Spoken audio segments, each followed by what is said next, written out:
Hello everyone and welcome to the Shopware Quickstart, Shopware 6 Quickstart live stream. Hi, I'm Nicholas, I'm the host for today, and the whole thing is in English. That may be obvious by now. And first I want to tell you what to expect from this and what we will be doing throughout the day.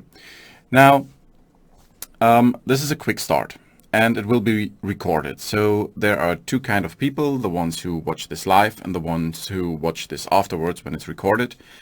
So you are watching this live now and you are watching this offline.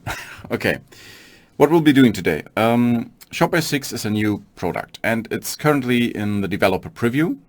So there will be some obstacles and there will be things that don't work as expected because it's not finished, and we are doing breaking changes fairly often, and these breaking changes will likely continue until the end of the year 2019. So this live stream will be repeated. It will be repeated when there are major breaking changes, and then we will just replace the old recording after the new live stream and everything is fine. What is the purpose of this live stream or the recording of the live stream? It is to get you going with Shopware 6. It is not about having a complete training with all the knowledge there is. It's really to get you going. Okay, because a lot of things changed from Shopware 5 and a lot of people are new to Shopware overall. So you need some things to start, and I will give you the things to start. Okay, now today we will be doing it like this. For the people who watch this as a recording, there will be time marks. For the rest of you, we will be doing frequent breaks, like once an hour, short breaks, and there will be one long break at 12 o'clock till 1 p.m. so that you can get some food, something. And first I will show you how to install Shopware 6, show you around a bit what is what and what is the folder structure, what are we based on, or what technologies are we based on. And then we will do some template changes so I can show you what you do to create a template. Spoiler, there is no full-fledged template system yet. It's currently in the making. And after the big break where you can get some food, there will be a short introduction to plugins, and I will guide you through our example plugin that was fixed this morning.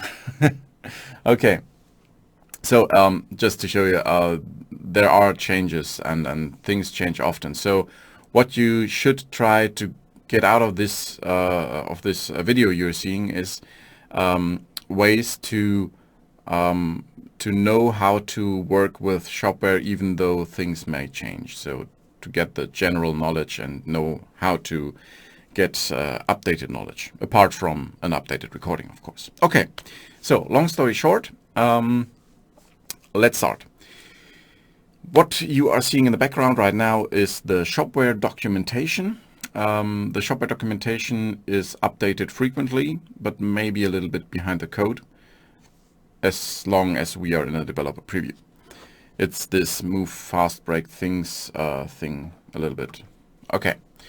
Now we have Shopware 5 documentation. For those of you who don't know it already, Shopware 5 is our main product at the moment, and it's the stable thing that you should use when you want to create a shop right now that is working. Shopware 6 is the up-and-coming technology that is usable but not done, not finished yet. It's a developer preview. And you're a developer, so good things. Okay, so in the documentation, there's basically everything written down, but some people prefer video like me, so you're getting a video. And if you look here, you have a getting started section. And there are a lot of requirements, like mainly PHP extensions. And we will be doing not a bare metal installation today, but a Docker installation. If you take a look down here, you can see, okay, there is a Docker installation for this. And for those who don't know Docker is a technique that is based on Linux, the operating system. And with Docker, you can isolate a process and all its dependencies in terms of files. So with Docker, you have almost a virtual machine. From how you work with it, it's quite similar, but in reality, it's an isolated process that's running on your computer, so it's fast. But it's not fast on Mac, because Mac OS is using a file system that slows Docker down as soon as you mount something into the container. So if you know virtual machines, you know that you can mount files from your file system into the virtual machine. Works basically the same, at least from the outside, with Docker. And as soon as you do this, things are getting slow on Mac. So for Mac, we have a different installation guide I will show you in a moment. And for Windows, there is a different installation guide as well. On Windows, you can use Docker theoretically, since there is a Linux subsystem. But in both cases, with Mac and with Windows, it's difficult and you have to know your way around. So what we are focusing on are the easiest installation methods for people who just want to get up and running and don't want to care about what technology they are using and maybe are not that familiar with DevOps topics. So this would be Docker for Linux. This is what I will show you today because I am using Linux. There are some system installation guides down here, and there is macOS using MAMP. With MAMP, you can use Valid Plus as well. In case you don't know Valid Plus, it's basically the same as MAMP. Valid Plus and MAMP are pre-configured server environments for your Macintosh. So this would be Valid Plus. This is the logo in case you don't know it. And what the Valid Plus and MAMP are doing is they are installing an Apache web server on your computer and a MySQL server on your computer so that you are able to run Shopware. Because this is basically what we need. We need PHP, we need Apache, and we need MySQL for Shopware. You can do stuff with it like using Redis, Elasticsearch, and cluster stuff and things like that, but you don't need this for plugin development or theme development, and this is the topic of today. Okay, so this is one guide where it shows you how to use MAMP, and the other one would be Vagrant, and Vagrant is the thing that works for Linux and for Linux, Windows, and Mac OS. I'd recommend Docker for Linux, as I said before, but for Mac and Windows, Vagrant works. What Vagrant does is it is installing a virtual machine on your computer. It's using VirtualBox for that. So as a dependency, you need VirtualBox.org. Sorry. You need VirtualBox. This is the one thing, and you need Vagrant, vagrantcloud.com. No, not Vagrant Cloud. Wait a moment.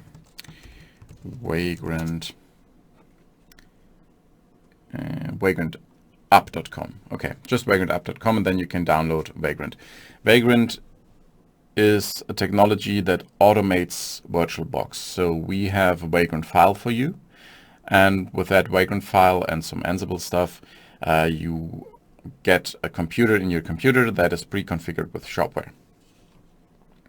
Okay, so in Shopware Labs there is the Shopware Platform Vagrant project, and you just clone this and install it as it says here. I will be doing the Docker installation on Linux. Okay, and for this we need, surprisingly, we need a terminal. And I already prepared something to have less download time. And I have cloned a folder called development. Okay, why development? Because if you go to the installation guide, it tells you to do it. But I will explain it because you want to know what's going on. As it states here, you need the development template and the platform. Now, there is a platform, there is a development template. What's all this about? When you have a look at the Shopware GitHub, then you can see we have pinned 3 repositories right now. It's platform, Shopware, and DevDocs. DevDocs, it's just documentation, doesn't matter. Shopware is actually the Shopware 5 repository. So this is where we are developing Shopware 5 in. And platform is where we develop Shopware 6 Recently, a colleague of mine asked, "Hey Nicholas, why don't we call platform Shopware 6? Well, it's not the same as with Shopware 5, so we can't just call it Shopware 6. This would be even more confusing. When you take a look at platform, you see that this is basically built as a vendor dependency. So Shopware 6 in your project, in your shop in the end, is a vendor dependency. With Shopware 5, you had to download Shopware as a whole and then navigate through the whole project and put your plugin somewhere. With Shopware 6, it's different. The Shopware platform is a mono repository.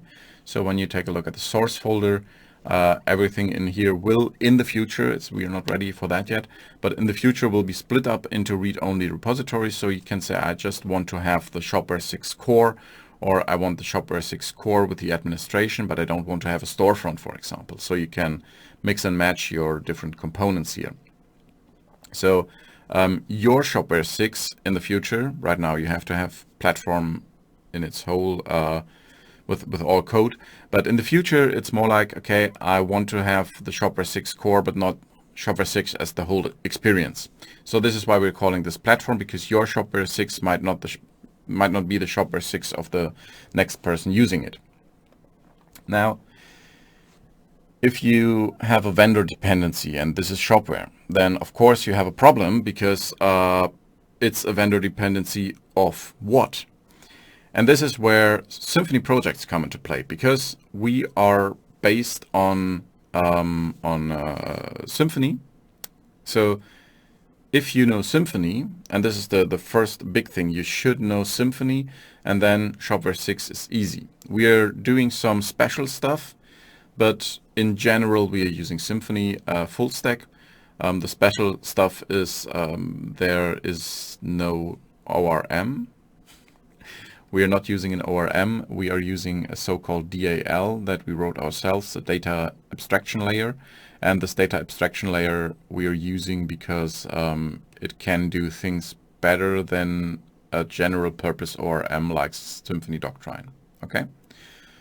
But that's just as a heads up. You will see this later on after lunch. Okay.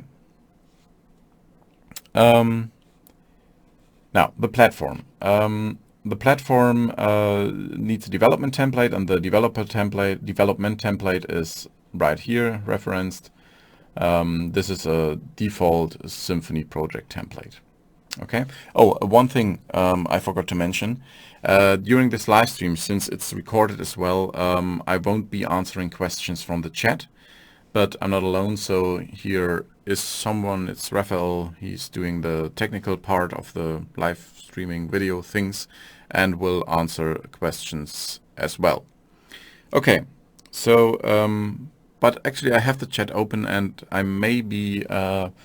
should maybe stress out one thing. Docker on Mac works in general, but it's really slow. It's not fun at the moment. We will tackle that problem in the future and try to get a fast running version of Docker setup on Mac, but right now it's a pain in certain body parts. Okay, so back to the development template. So what you check out first is this development template, or you clone it, sorry.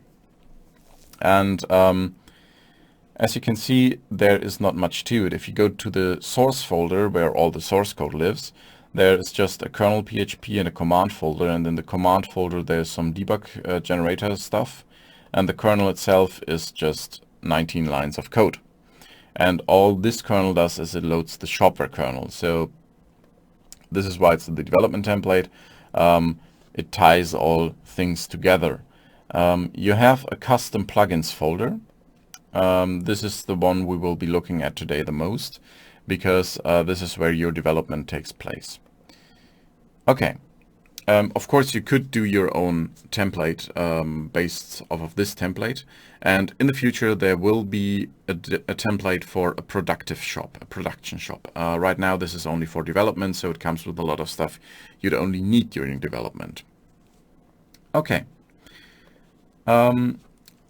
now this is my my checked out development or my cloned development project, and I need PHP Storm, or I will use PHP Storm. I don't need it, but at Shopware we are using PHP Storm, so this is what I'm using here, and it has some benefits.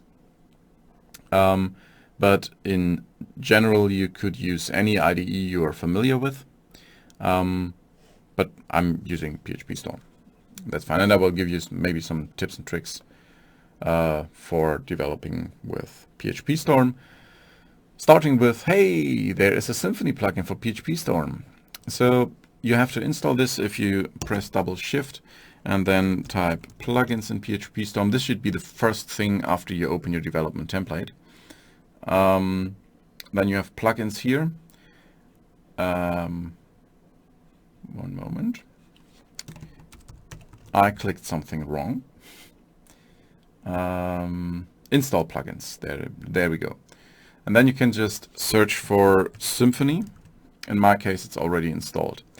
What I didn't do yet, but that's important, is I didn't activate it. So what I need to do is type Symfony into the search, click on Symfony, enable this. And what this does is it gives you auto completion and stuff. Okay. And then I have to restart my IDE. That's crucial, because otherwise it's like I never installed it. So PHP Storm again. And while this is opening, it needs some indexing. This is why I'm starting this first, so we don't have to wait on the indexing.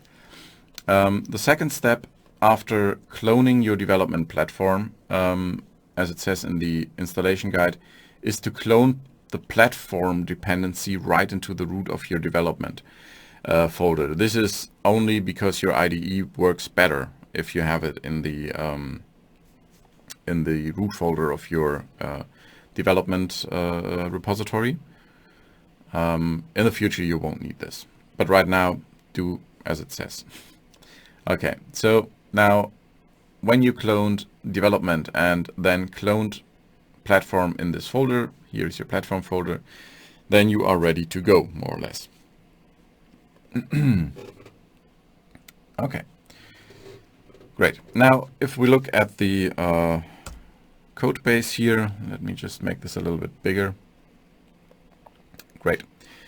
Then you can see a lot of stuff. For once, we have some Docker Compose stuff going on here, and we have some PSH var. And the PSH var is a wait a moment. Okay, the PSH var is a project from one of our employees. This will be dropped in the future. Not the project itself, but the usage in Shopware 6.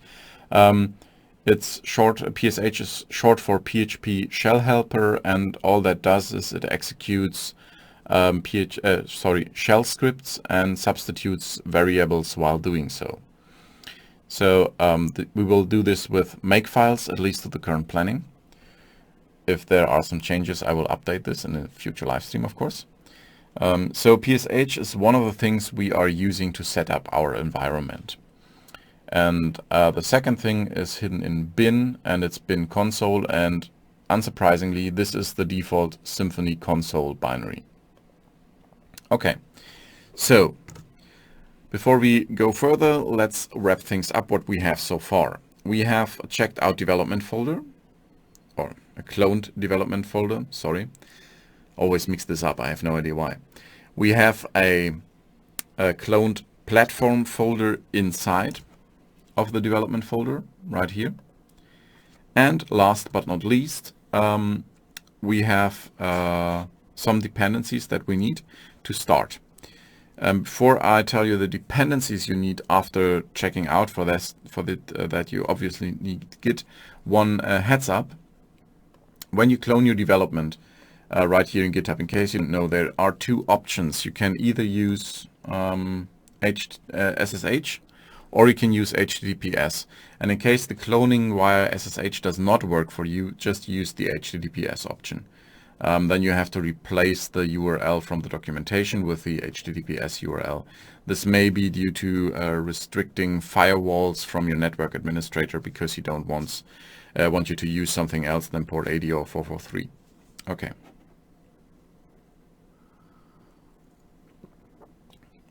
Great. So everything is cloned and we know why. This is good.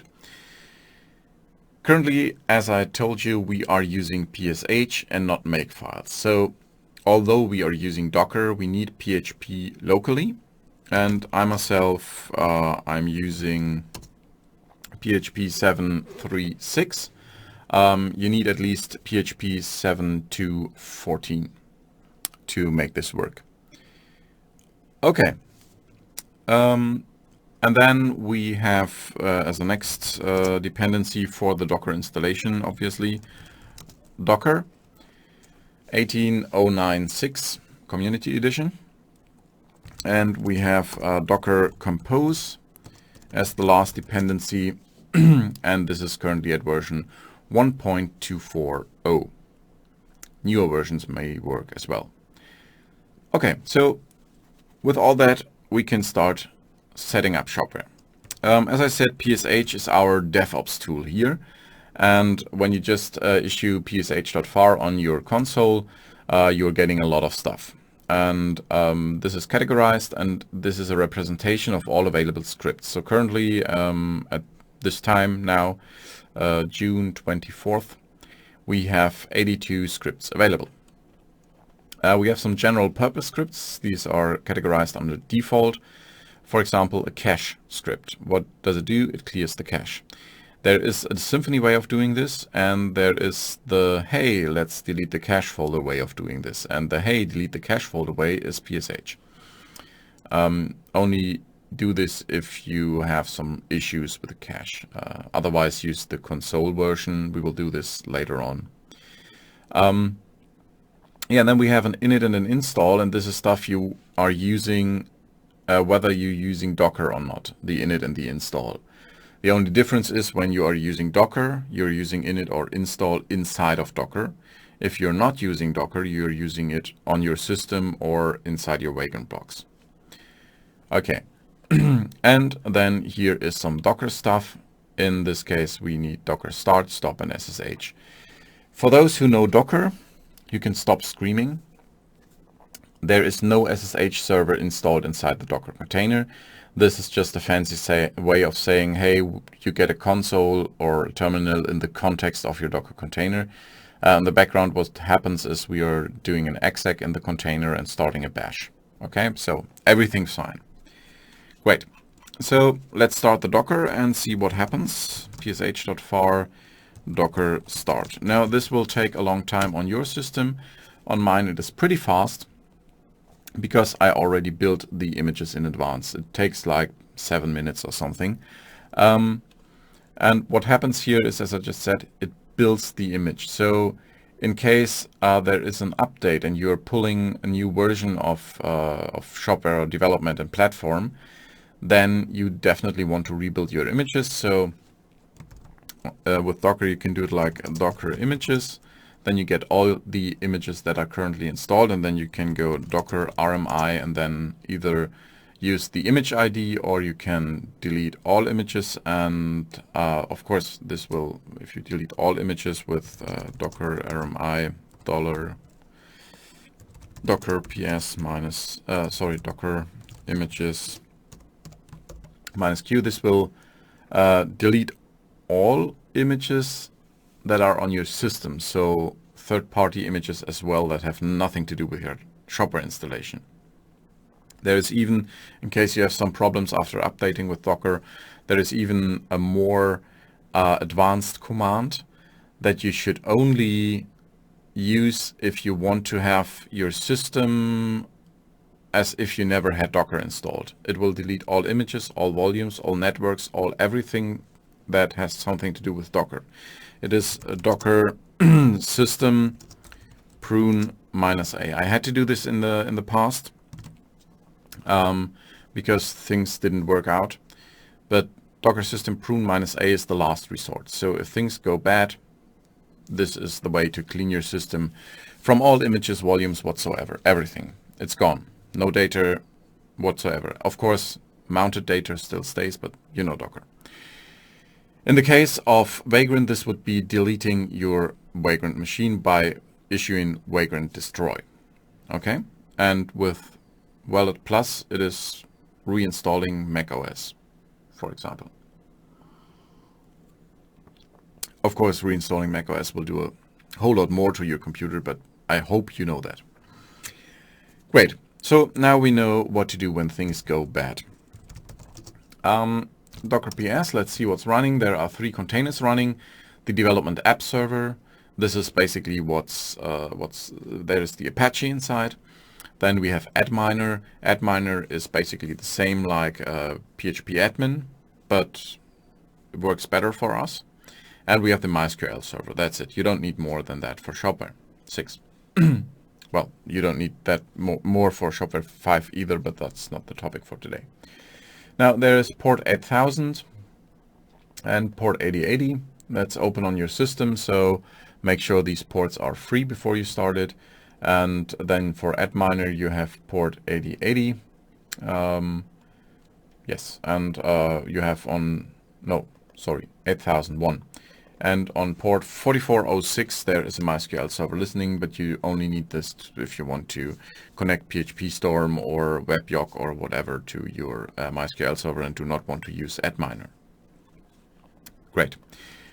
So stuff is running. Still it won't do much, so when I open this up in the front end, I will do this in Chromium because with Firefox there are some issues at the moment in the administration. So localhost 8000, things are already there. Oh yeah, sorry, because I pre-installed it. But we will install it again because let's say I already installed it, I did stuff to it, and now I want to reset everything. Resetting everything currently is the same as installing. So what I do is I create a shell inside my container by issuing psh.var docker SSH. And one thing to notice here, this is again important for all operating systems. When you're using PSH, it tells you exactly what happens. So it tells you what script is executed, and then what the current command is with everything put in there. This is important because, for example, here it takes your current user ID. This is in my case it's user 1000 and group 1000, and in your case it might be something different.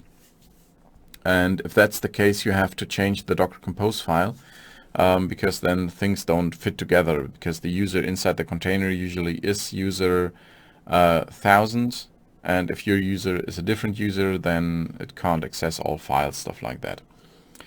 But it shows you what it does. Okay, now we are inside of this container, and this container has of course the PSH var, and what we can do now is install. And when you take a look at install, what it does is it does everything from init plus demo data generation plus administration, build and deploy. And init installs the database and dependency with default dataset. So what that means is it deletes everything. Okay, so your database will be gone. If there is anything in it that is precious and doesn't exist anywhere else, you have a problem. So be careful with that, and keep in mind if you're doing a psh.var install that everything is gone database wise. So again, here we have everything that is executed printed out. I hope this will stay the same with a makefile. Not sure about that, but it should be like that. Okay, and after dropping the database, actually it really drops the database, and creating the database, there is the schema is created, and then we have migrations that are executed. Migrations, you know that are files that are executed one by one, and every migration holds some kind of MySQL instruction. I will wait shortly for this to finish.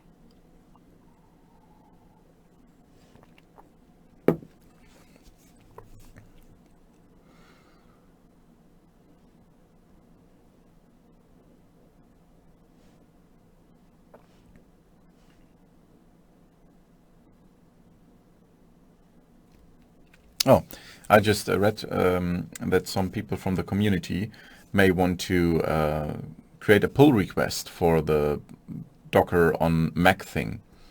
And actually this is awesome. I mean, while we're waiting, I can tell you this. We are of course very happy if you are creating pull requests and interact with the community or with us in that case. But if you are an active part of the community, we are very glad.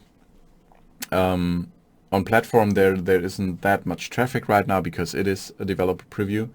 But still we really hope to get pull requests like this. So if you have a Mac and if you have a lot of experience with Docker, you could, and we would be glad if you have some proposal to fix this. Of course, if you do this, please make sure that your code is not working only on your machine, if you know what I mean. But yeah. Oh, and if you feel happy and want to star one of these repositories, please use Shopware Platform or both, but at least Shopware Platform, because this should be, as you can see from the README, this should be the main entry point in the future, or we want it to be the main entry point in the future for everyone that wants to develop for and with and against and whatever shopware. Okay. So now we are already at the NPM stuff. This is of course the thing that takes the longest, because as you may know, using NPM means downloading the internet. And what we can see here already, apart from Symfony 4, we are using Webpack as well. For those of you who already know it, that's good news.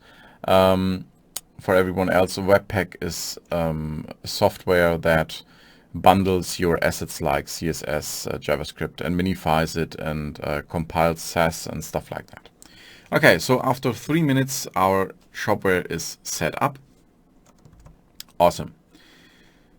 So let me reload the storefront and everything changes because this is generated demo data. This is why it looks so ugly. Okay, if you do just an init, not an install, this demo data won't be there, but for today we want to have the demo data, and yes, the logo is missing, I know. Anyway, so let's take a look at this. We have a fairly default menu on top, navigation on top, with subcategories, and in the subcategories we have data that is randomly generated, so some of these categories look wonderful and others not so much. We have this header on the category that can be customized through the CMS, our shopping experiences module, and then we have the listing that is a grid right now with some description and stuff like this. And as I said, the first thing we will be doing today after installing, and this marks the end of the installation because I have a working shopware. The first thing we will be doing is changing the template. Of course, first I show you around a bit though, so that you know what you're dealing with here with Shopware 6, but in general this is how it works. Next up will be template changes, then will be lunch, and then there will be some plugin development. Okay, now this is pretty default stuff actually in the front end, and that's it. Okay, then let's head over to the administration, and this is localhost 8000 admin. Now the administration greets you depending on your browser language, either in German or English. These are the languages that are currently available. We hope in the future that there will be a lot of nice people that are contributing to our translations. For Shopware 5 we are using Crowdin for translations. There will be something similar in place here. Okay, so the username, the default username is admin, and the default password is Shopware. Secure stuff. And yeah, this is how it looks like. You may have the debug bar already expanded down here.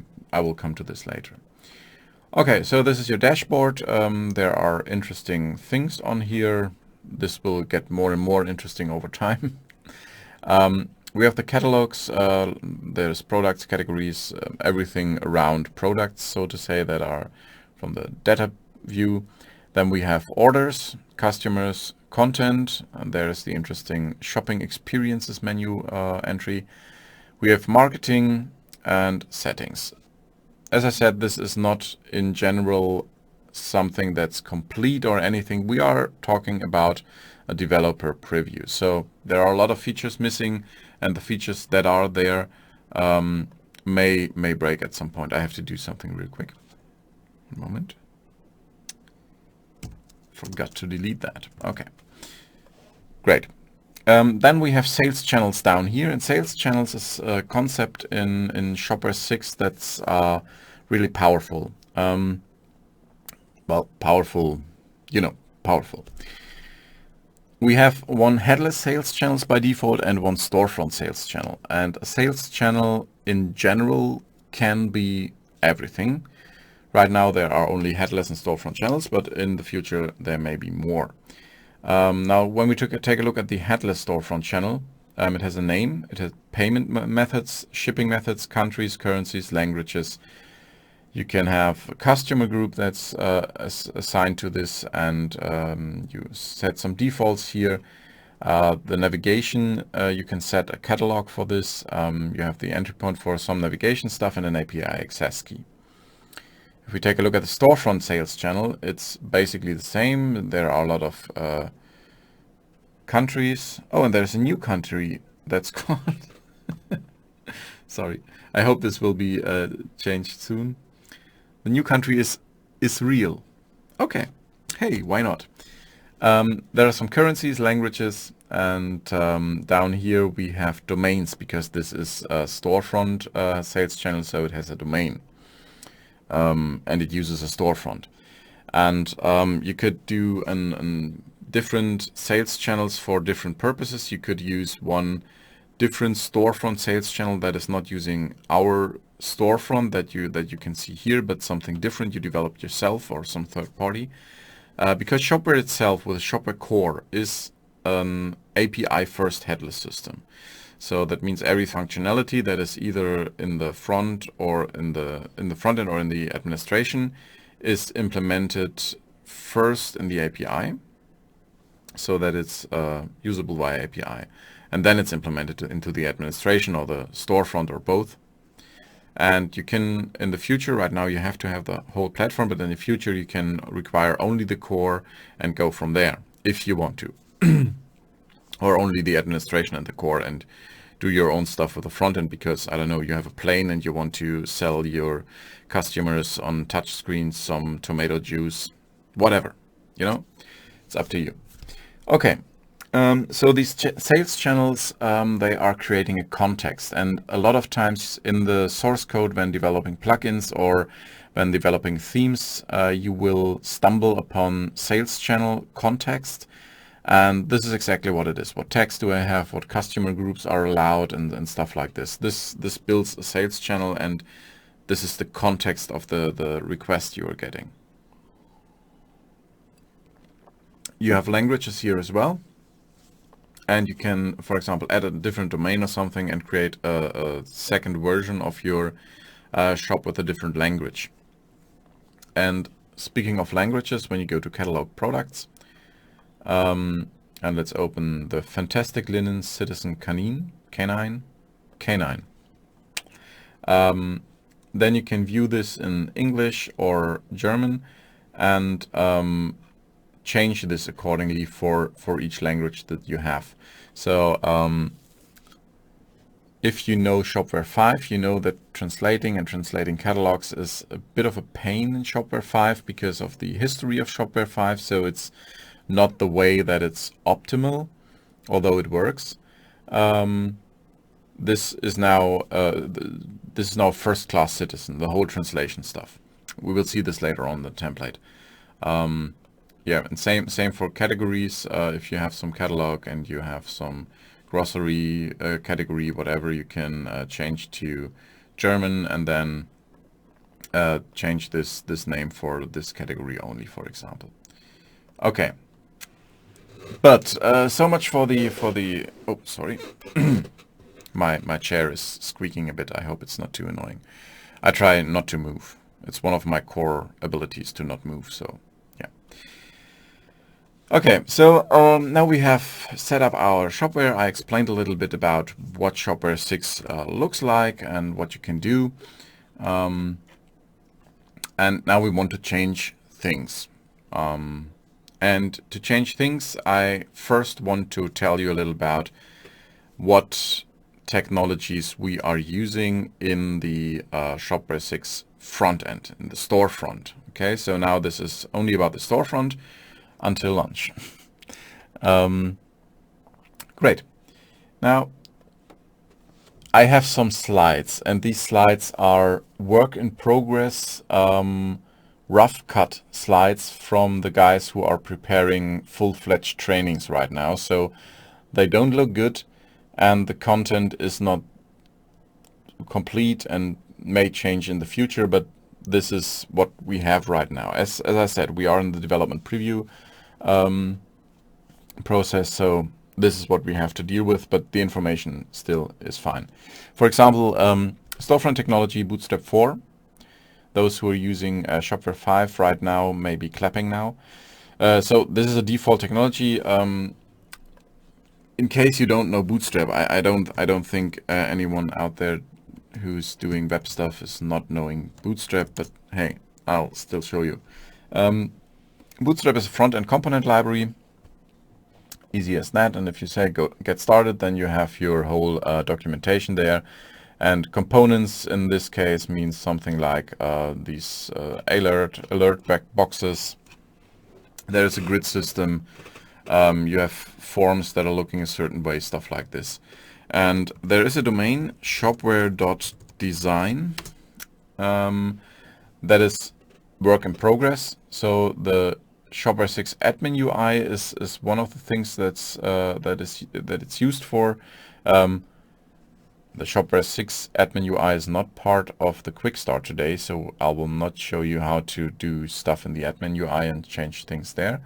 But we have components up here, and this leads you to componentlibrary.shopware.com, and this is basically everything that Shopware 6 can do right now, or the way that it's styled. For example, you have some checkbox field or some color picker. Sometimes the preview does not work as intended because you have a small preview window, but there would be the color picker. Something easier would be a label or something like that. And you can change things up here and do it to, I don't know, danger, and then just copy over the code. And as you can see here, the component in this case is SW label. So although we're using Bootstrap, we are still using stuff here. I'm not sure if I'm telling something wrong, and I think I just did, because this is not the front-end component library. Okay. Yeah. That's a little bit awkward. It's not yet the front-end component library. But hey, now you saw the back-end component library. The front-end component library will be there in the future. Maybe not there, but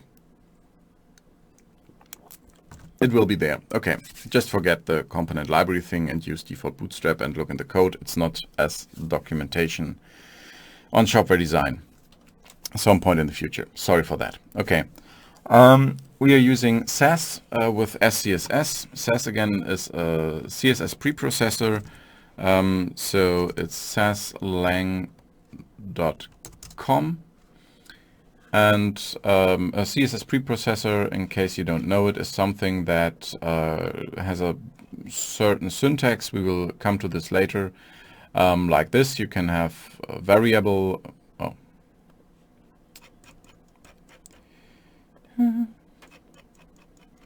There we go. You have a variable that starts with the dollar and it's Helvetica. You have a color, for example, it's a gray here, and then you can use this in seemingly something that looks like CSS code, and then your preprocessor software, SAS, in this case, transforms this into CSS. So in this case, it's simple variable replacement. You can do nesting as well and stuff like this. This can get pretty complicated. The main or the good thing about this is that your CSS code is simpler to develop, because you don't have to repeat the color, the main color, like 10 times, and if someone wants to change it, you have to change it 10 times, but one time and that's it. Same here, the nesting is just good because you don't have to do this nav-ul thing multiple times. You only define nav once, and then everything inside is a child of nav, for example. So okay, this is why SCSS is good. Right now in the themes we cannot yet compile your own SCSS, but this will be one of the next features we will be doing in the future. When the theme system is done, this is currently in development. Okay, so the next is ECMAScript 6. And ECMAScript 6 is important. In case you don't know, this means just vanilla JavaScript in basically the newest version. You can do a lot of stuff that you could not do easily in the past. Now you can do it easily with vanilla JavaScript, and it's developing fast or evolving very fast, and all the features that were missing are now in the vanilla JavaScript already. So we are using vanilla JavaScript, and we are not using jQuery in the storefront, but it's still there. So in case you're doing something and you are used to jQuery, you can still use it. We encourage you to do it in vanilla.js without jQuery or underscore or whatever, just vanilla plain JavaScript. Yeah, because that's the future. Yeah, still there's a jQuery Slim version, partially because we need it for Bootstrap, because Bootstrap is not yet jQuery free. And of course, because a lot of our developers or theme developers depend on jQuery, and in the day-to-day business, you don't have time to unlearn jQuery and learn vanilla JavaScript just because Shopware now says it's the better thing to do, right? So jQuery is still there. And as I said, Webpack still has, as well has a site, webpackjs.org, right? And this diagram shows what it does very well. It creates from your sources that can be different things. It creates a streamlined output for the browser. Yeah. Pretty awesome stuff. Okay. Storefront features, we looked briefly through this. Experience worlds, right? Experience worlds, this is the shopping experience site. Currently there are some problems with this in Firefox. They will be fixed soon. And there we have, for example, some layout, a default category layout. So the default category layout is some picture above, and then we have the product boxes and some pagination down below. And if I want to create a new layout, for example, I can do this and call it Quickstart layout, for example, and the layout type now can be a shop page, landing page, or listing page. Product page is not yet implemented, but this is important because what you can do here is you can say I want to define a layout for my landing, for my listing, or for my product page in the administration. So the merchant can do this on basically a daily basis. So he can change the look of the shop from the administration in a much more in many more ways than he could do this before. With Shopware 5 you have the shopping worlds, and the shopping worlds are basically landing pages for categories or actual landing pages. Now you can change the listing page and you can change the product page, which is much more than you could do before. You have to keep this in mind when developing a theme, and in the future when we have full-fledged trainings, we will show you how to create your own blocks.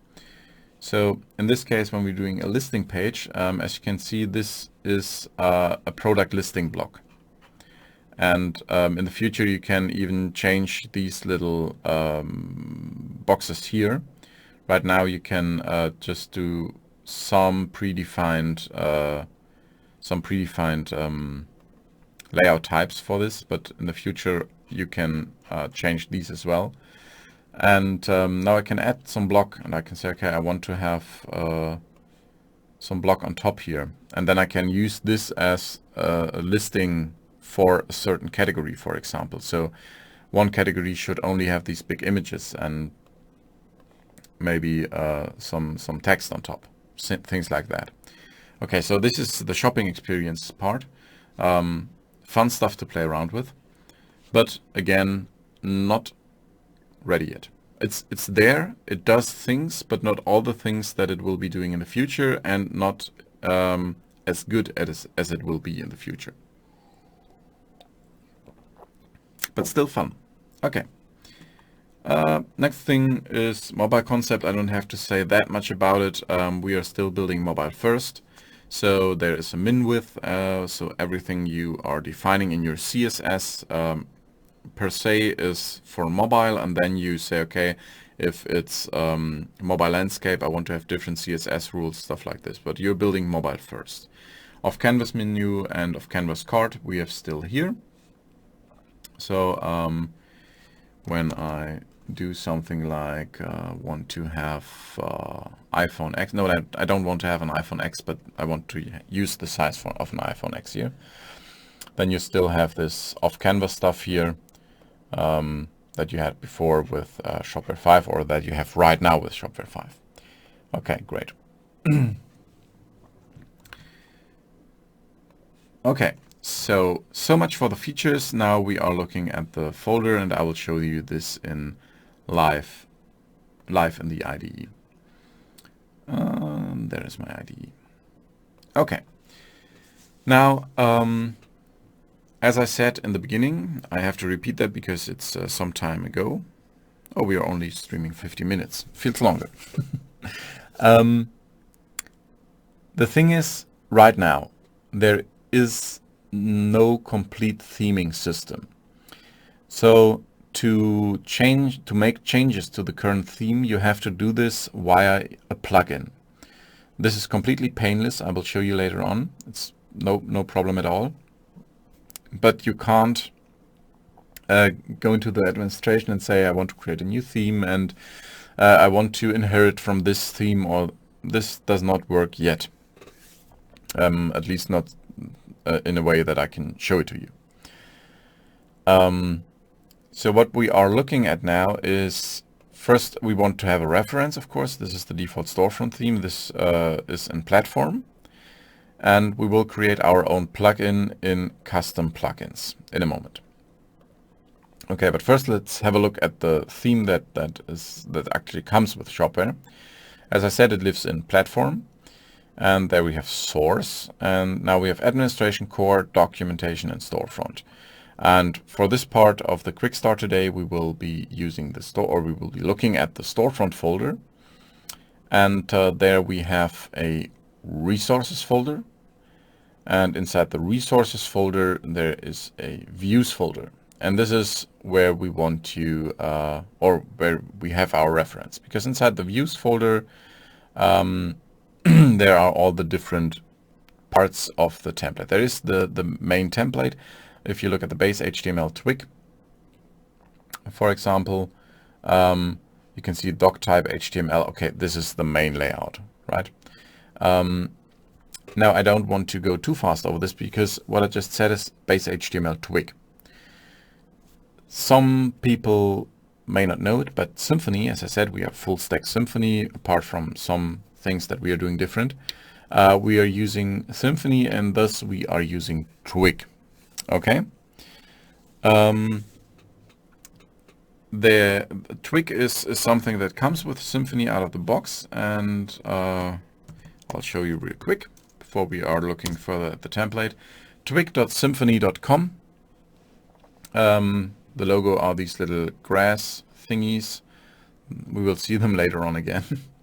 Yeah, Twig is a template engine. Twig uses PHP to provide you a way to write the logic in your templates in a more easier, cleaner way without having to learn PHP. Still, it's a rather thin layer above PHP, so you will be reminded of PHP in case you know it. Now, in the documentation above here, there is a bullet point Twig for template designers, and when you click on that, then there is a lot of documentation about Twig. And generally speaking, you can do almost everything that's inside the documentation. Some things you can't do because we already integrated it for you, something like that. And we did some things as an extension to it that are not documented here because they don't know about it. Because it's Shopware specific stuff that has nothing to do with Twig as a template engine per se. Okay, but for example, there are things like functions, and you can do a for loop, or you have named arguments or something like that. This is everything, all that stuff just works in Shopware 6. So if you go through the Twig documentation for template designers, and you know what's in here, you know a lot of stuff that makes your life easier in Shopware 6 template development. Okay, so as I just said, in the views folder there is the Twig part of our template. Of course, there is as well a part that is the whole CSS stuff. We will get to this later. But here we are. We have page, for example. If you look into the page folder, this mirrors the controllers that are there. For example, the account controller, the checkout, content, stuff like this. So if you have a specific part of Shopware that you want to change, you will most likely find it here. But the good thing is you don't have to look it up here. We will have a look at the Symfony debug bar later. It's awesome. Okay, you have a layout folder, for example, footer, header, navigation. Okay, what's in the header? Oh, there's something with the logo. That's the first thing that we will change later on. You have some blocks. These blocks are CMS blocks, so you can create your own CMS stuff. We won't do this today, because although you create your own CMS stuff here, you have to do stuff in the administration as well, so that it's shown in the drag and drop. What you see is what you get editor. So having a certain block is only half the rent, how we say in Germany. Okay, I'm not sure. Do they say it in other countries as well? Might research that. Anyway, we have components. These components are, for example, things like the address or something like that. So yeah, elements, these are CMS elements, and some utility stuff like an alert or something like this. Everything, things that you may want to change. And hey, good news, you can do that. Okay, before we start now to create our own little template, we will do a break. We will do a 10-minute break, so around 10:10. I like this time. That's because I'm, 10:10. I will be back online again, and then we will create our first template. We need a plugin for this. I will show you some CEST, SCSS, although we won't be doing it today, but it's still very good to know. And yeah, then we will be doing template changes. See you in around 10 to 12 minutes, depending on your time.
And we are back again. Hi.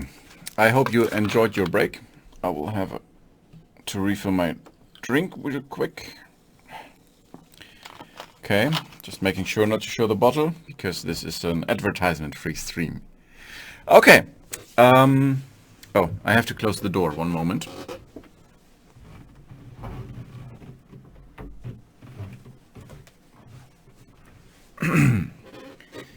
Okay. Much better without an echo. Okay, great. So now what we are doing is we are creating our own little template, but first I'll show you the CSS part. Because there are some things that will be important in the future, and yeah. Okay, now we are still inside of the platform source storefront resources folder, and there are a couple other folders here. For example, we have an assets folder. These are just assets that are there for download, like fonts and stuff like this. We have a build folder. We don't need that. This is used for assets that are built. We have a config folder that's not interesting for us as well. We have some node modules. We have a public folder where the CSS, for example, lives. You can include stuff from the public folder. And we have the source folder where we have scripts. This is JavaScript part, and we have styles. And this is the interesting thing.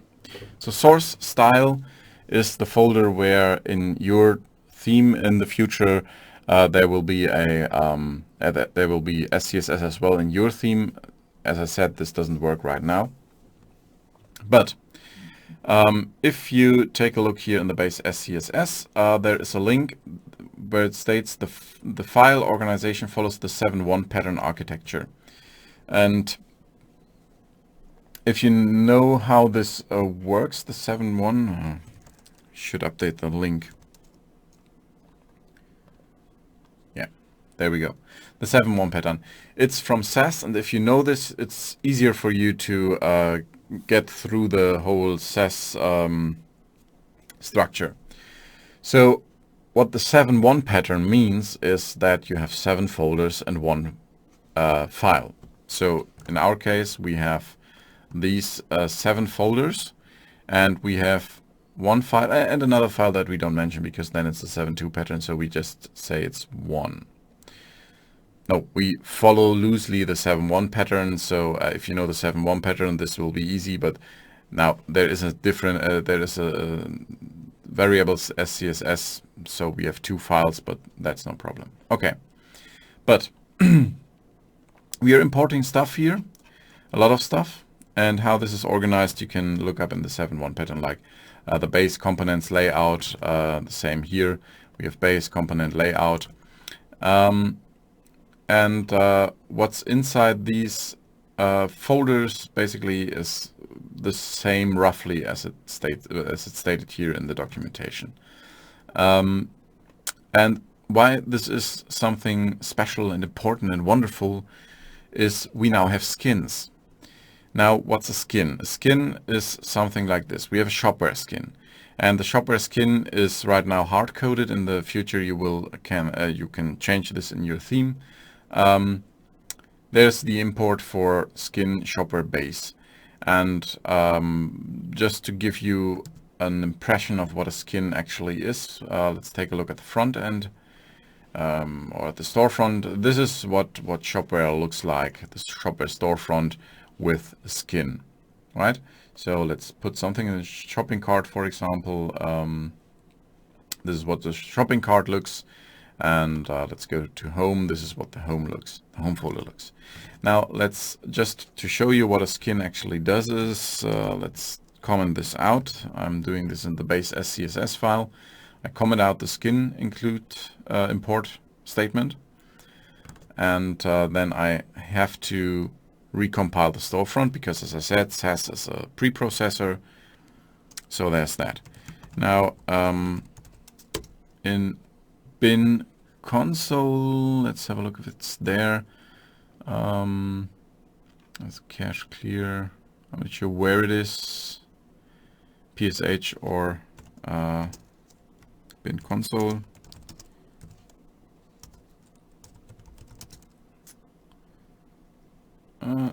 Okay, it should be in PSH. Yeah, it's in PSH.var, storefront, build, dev, hot, and so on. So let's do a storefront build.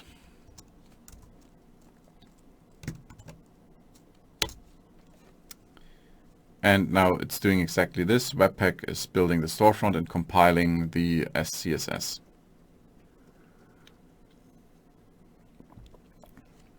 Okay. 12 seconds, that's okay. Now this is the storefront with skin, and this is the storefront without skin. So everything a little bit smaller, the color is gone. This is the the cart with skin, and this is the same thing without. So the difference is not that big, but it's not just a default bootstrap with some stuff on it, but there are things that we consider a nice design that you may want to change. So in the future, you just don't use the skin and write your own skin. And let's have a look at the skin while I rebuild the storefront with skin. It's basically the same. So you have the 7.1 pattern, and you can change stuff like you want. That's it. There is no magic to it. But with Shopware 6, at a lot of with a lot of things, it's like that. There is not much magic to it. At least from your point of view. We are trying to make things as easy as possible for you. There may be magic in the background, but you don't see it. Of course, if you want to create pull requests and contribute to the core, you have to go through the magic, but the code is very, very well readable. Okay, creating our own little plugin.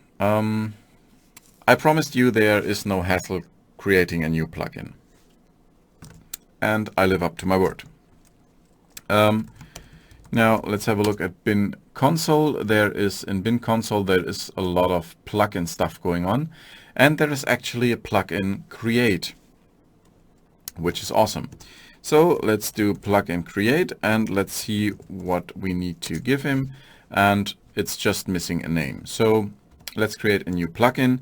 Let's vendor prefix this with a swag, and then I call it Quickstart theme. Of course it's a plugin, but because it's just about the theme, I just call it swag Quickstart theme. And there we go, it's created. Now where is it created? Inside of the custom plugins folder. There we go, swag Quickstart theme. I used a camel case here. I used camel case. Okay. Inside of this is now the most basic version of a plugin you can get, because it does nothing. You have the bare minimum that you need in a plugin. It's a composer JSON. We have to change some things here. The name, for example, the prefix is swag right now. You should change this to your vendor prefix. And then it's plugin skeleton. Here we are using cap uppercase with the dashes, you know. So let's call this Quickstart. Yeah, this is how I write Quickstart. Quickstart dash theme. Skeleton plugin, of course, we will rename the description to Quickstart theme. Now the type Shopware platform plugin has to stay Shopware platform plugin, otherwise things fail silently. License, of course, you can do whatever you want here. This is something we don't change, and now we can change the label that is shown to the user in the future. Quickstart theme and Quickstart theme. Okay, so that's that. In the source folder, let's have a quick look. There is a swag quickstart theme.php. This is the entry point for Shopware. Well, and it's empty, apart from the boilerplate, and that's perfectly fine. Inside of the resources folder, we have a config folder, and there we have services XML. And this is again, apart from the boilerplate code, empty, and that's perfectly fine as well. But it needs to be there. Okay, so that's that.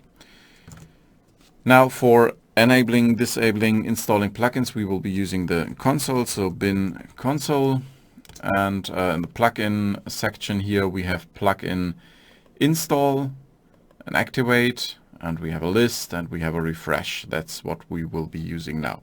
So first let's do a bin console plugin list, and this will be empty, apart from the example plugin that's not there anymore because I deleted it, but our Swag Quickstart theme is not there yet. And that is because we need to refresh the plugin list. And now it resembles the actual content of the custom plugins folder because there is only the Swag Quickstart theme. So now Shopware knows what's up with our plugins. Now we refreshed it, and now we can install the thing with install. And what I'm doing now is I activate it at the same time with -- activate. And then I just use the name here, Swag Quickstart theme. I hope you can read this well. Should I make it a little bit bigger? Okay. Great. Okay. The last step is to do a cache clear. It's even written down there. Cache clear. And then we are good to go. We have now installed a plugin that does absolutely nothing. Great.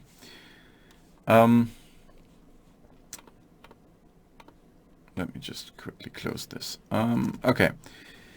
First things first, let's change the logo. And to change the logo, we need to know where we have to do which file we have to change. Okay. So we go to Platform, Source, Resources, Views, and the layout, header, folders, and there we have the logo HTML twig. Okay, so since we are using twig, we do not have to copy that file, but same as with Smarty in Shopware 5, this is using blocks. So what we do is we create this file, and I'm doing this in a way that I copy the relative path, then go to Resources, to my resources folder of my theme here. I right click, new file, then I enter a file name, and since I'm already in the resources folder, I can delete everything here and just go like this: views, layout, header, logo, HTML twig. So this is the new file I'm creating, and I resemble the path that is in the base or parent theme as well. Okay, so now we have an empty file here, which is ignored as well. And now I have to tell Shopware that I want to extend my parent file or my parent theme, and I want to extend the logo HTML twig. To do this, twig provides a statement, a command, or a function if you want.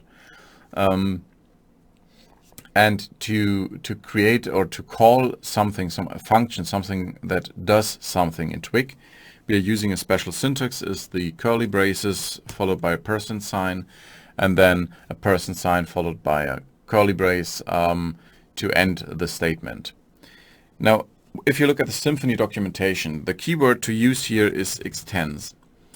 And we won't use that, but we want to use SW extends.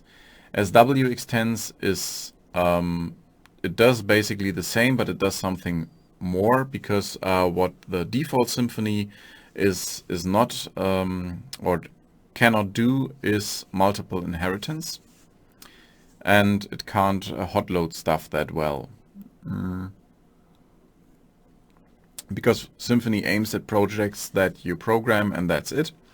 But in the future, we want to be able to change themes, for example, through the administration, so that we can hot swap themes and stuff like that.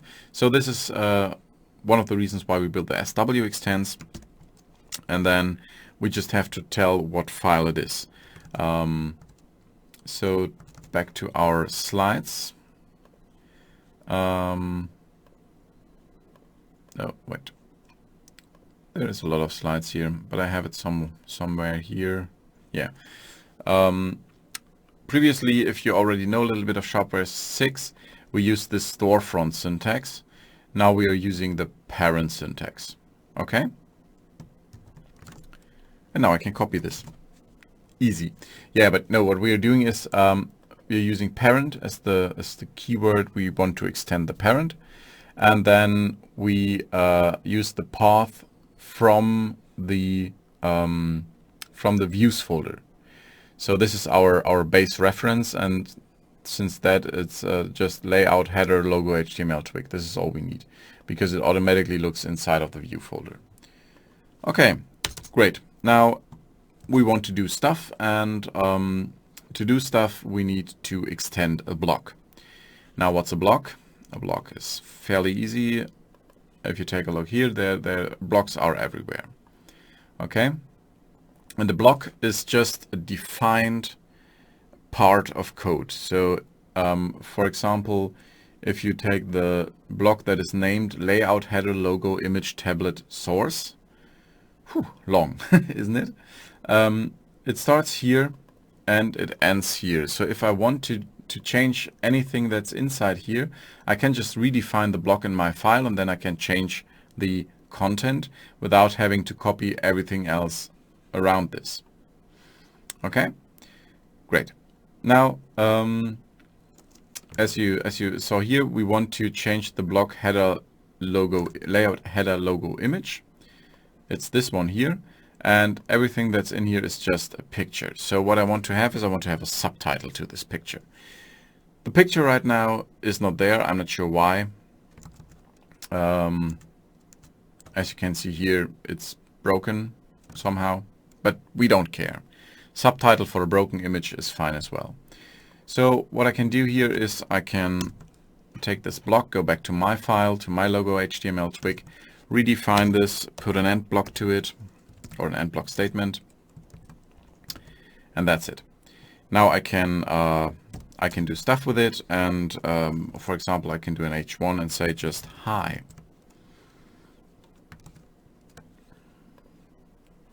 Now what happens now is that there is an H1 hi, and the broken logo is gone.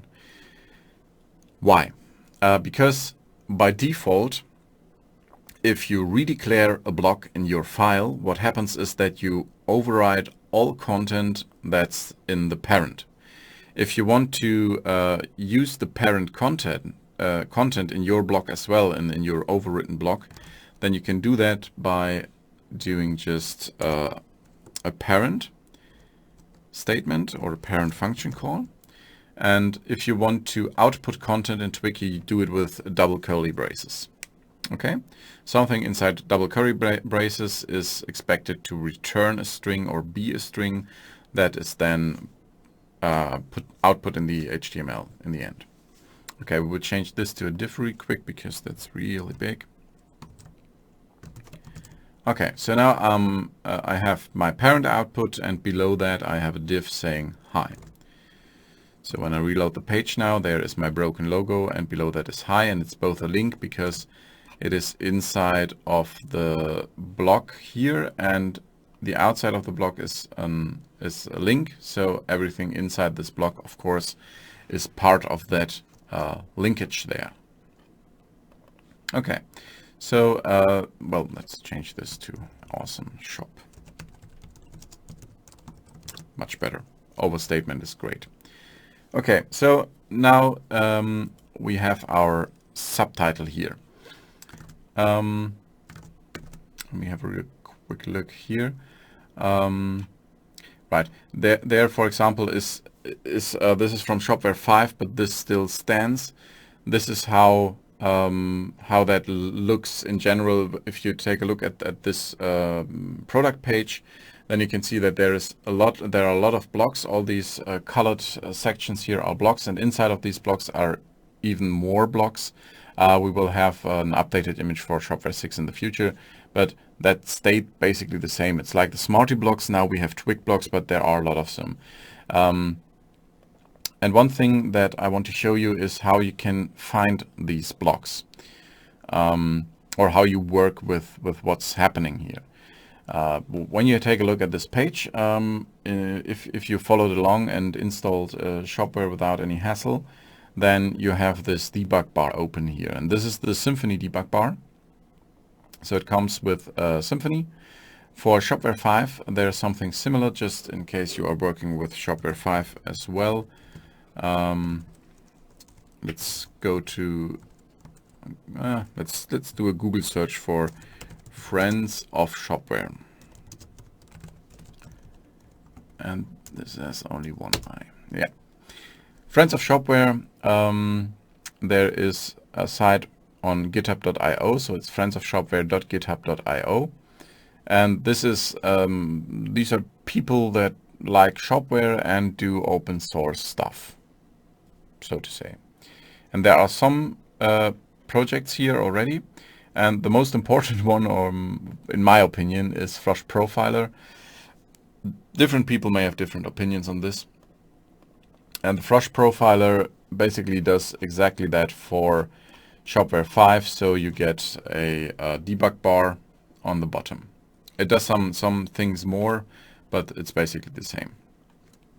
Okay, so when we take a look at the debug bar, I hope I do not sit in front of this. No. You can see the Symfony version that is used down here. One moment.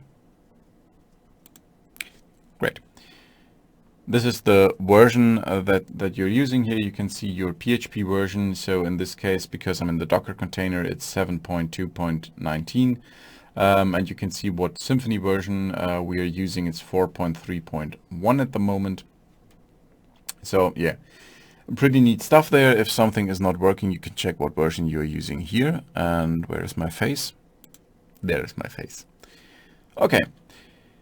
And you can see how long this took to render, how much RAM you were using, stuff like this. But there are some grassroots here, and this is actually the template stuff that we are interested in right now. If you click on this, you are in this view, and there you can see what templates were rendered. Okay, so and how often. For example, the icon HTML.twig was rendered 38 times because there obviously were 38 different icons. And if we look Quickstart, if we look up Quickstart, you can see that your file is rendered here as well, or is referenced here. And it's already, and it as well says where this is located. So all these files are necessary to display the main page of the shop. And below that file list, you have a rendering call graph where you have every block available. So, or every block that was rendered. For example, here the layout header logo image. One moment.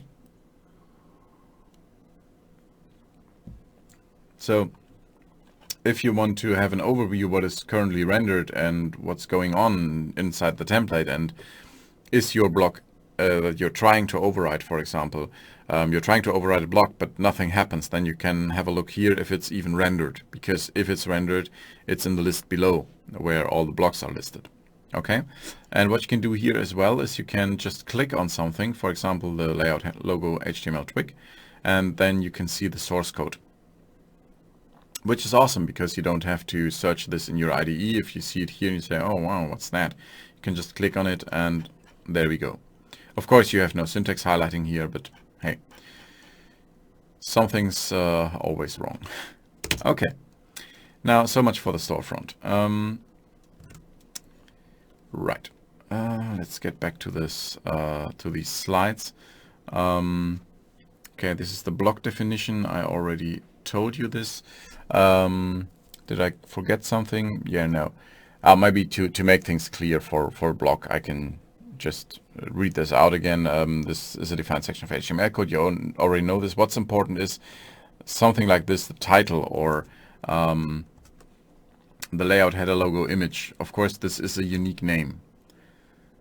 Okay, so when you are defining your own blocks, you can do this and then override it in different files, or maybe you just want to create your own blocks for other developers that are developing different plugins to be able to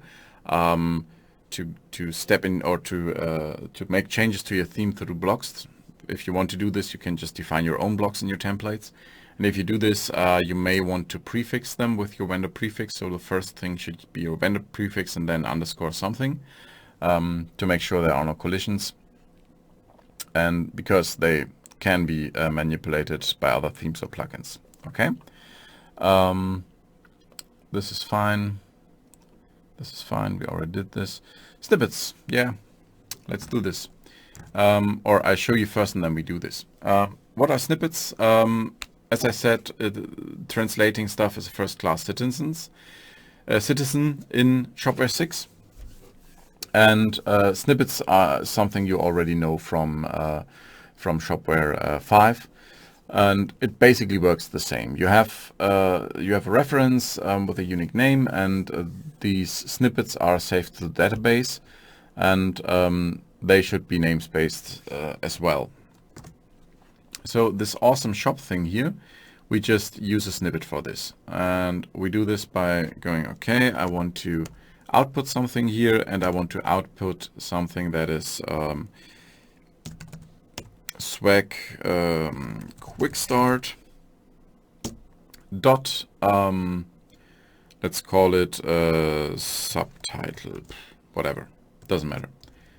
Okay, and then we are using a so-called filter.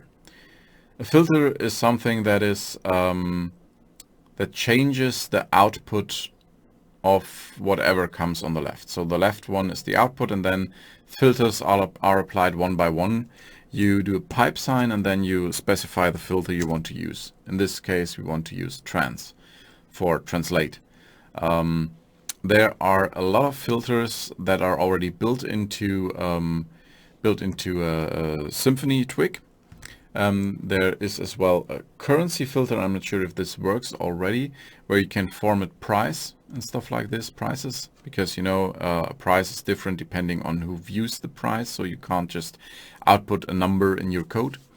Or there's something like uppercase, where you just take a string and do the uppercase, or do everything, output everything as uppercase. I have to be a little bit slower with my talking because my thoughts are faster than the words that I'm speaking. And then I stumble upon my own words. Okay. Okay, so trans. Okay. So now, of course, this does not work as intended if we do it like that, because what happens now is the snippet name is shown here because it doesn't know the snippet yet. In the future, you can just use init files. Right now, you can use JSON files to provide snippets. We will look at this in the plugin this afternoon, but right now I will show you how to do it in the administration, because this in your theme in the future, this will be handled differently than in a plugin. Okay, we need the administration. Okay, and then we have settings, and there we have snippets. There's in settings you have two things. You have system and you have shop. By the way, you have a plugin manager here as well. We did this activation thing via console because we were using the console, but still you can do it via the plugin manager here as well. It's not done yet, but it's there. Okay, so shop snippets, and there we have some snippet sets. For example, the base EN GB. And then we go here and we say, okay, we want to have a new snippet. We add a name, and this is the name we just gave to our snippet. And then we have two translations here. If you have 10 languages in the shop, you have 10 languages here. For base DE, I don't care. It's just Hallo mein Mensch. And here we go, hello human. Anyone remembers where hello human comes from? No? Okay. Save. And now we go to the storefront. and it says hello human because it now reads the snippet from the database. As I said, there will be a way to provide these snippets with your theme. Right now, because we do not have a theme per se, but a plugin, it's the plugin way of doing this. We will look at this afternoon. But what that means is if you have a snippet, your merchant that is using the shop afterwards can change it in the backend. In the administration. Okay, great. So these are snippets. By the way, short off-topic talk. Because some people are interested. I am using for an OS, I'm using Manjaro. Manjaro Linux with Cinnamon Desktop. Just because people keep asking me this, and my IDE uses the Material Dark plugin or Material Theme plugin, and this is Material Dark. Okay. I know that developers sometimes want to know this. Okay. Now we know how snippets work, and the next thing is CEST. We did this. Bootstrap. We did this. We already did so much stuff. Yeah. I already told you this. We have stuff like buttons, where you have your button primary. This is all default Bootstrap stuff, right? So still, just look up the Bootstrap documentation. Same goes for breakpoints. We are using breakpoints, obviously, and we're using still min-width like we do in Shopware 5. And these are our breakpoints in case you want to to know this for yourself in the future. Just take a screenshot. Wait a moment. Okay, and then you can look this up in the future. But just a heads up, there will be full-fledged trainings for free in the future. Right now we are doing these live streams that we save and record for offline or for not live viewing, and then we will update these live streams with a new live stream when there are breaking changes, stuff like this. I told in the beginning, but just for those people who are who are fresh viewers. Do you say this? I don't know. But who didn't know this, this stream will be recorded, will be available afterwards, and we will update the stream with a new stream as soon as things are breaking, because things will break.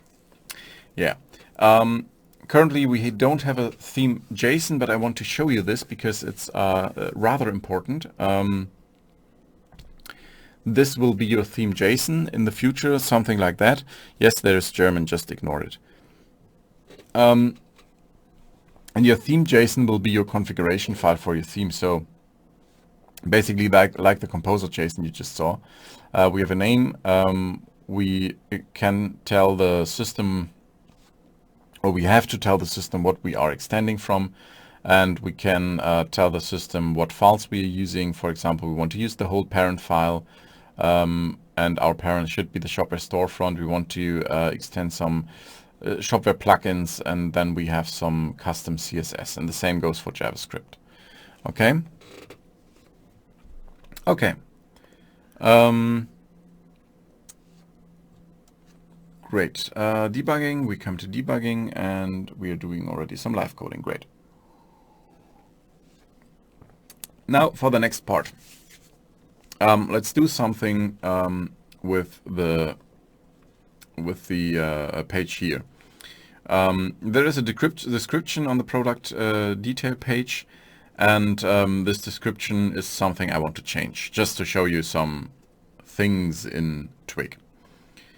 Now, first of all, of course, what do I change here? There's the Symfony debug bar. Let's open it up, and oh, there is page product detail index HTML Twig. Let's have a look at this. Block-based content. Oh, there is a block product detail tabs. Okay, and it includes storefront page product detail tabs HTML Twig. Oh, that sounds good. Let's have a look at this. Let's search this. There we go. We have a product detail tabs Twig. Great. Oh yeah, there is some tabs, there's some content. Great, we are home. Okay, so this is just how you can go through finding what you need to extend. Just have a look at this debug view. Okay, and now since I know that, or I know the path of the file, I can just copy it from here. Go to my theme, the Swag Quickstart theme. What did I copy? Views. I copied views, so I have to go from resources, new file.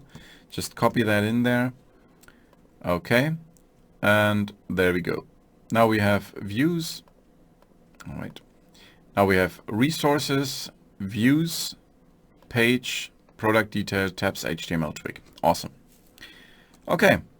Then we just copy that here on top. Oh, we have to change this for add parent, but still we have to do an SW extends. No, wrong key. Add parent slash rest of the path. Just one slash is sufficient.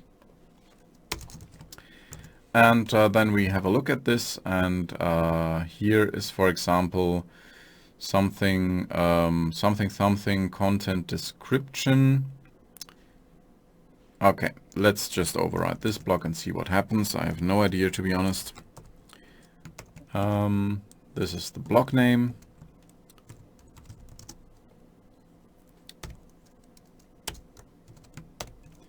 And block. Great. And let's see what we are overriding here.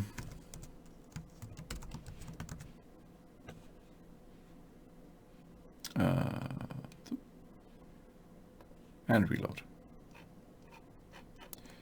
We are overriding nothing. Doubt.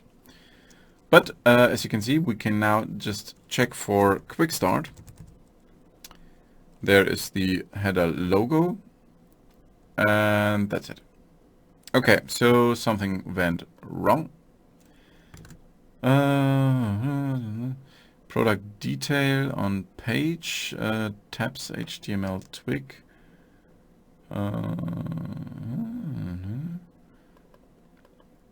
Wait, yeah, okay, that's fine. Page, product detail, tabs HTML twig, and the block. Let's have a look here. Page, product detail, tabs HTML twig.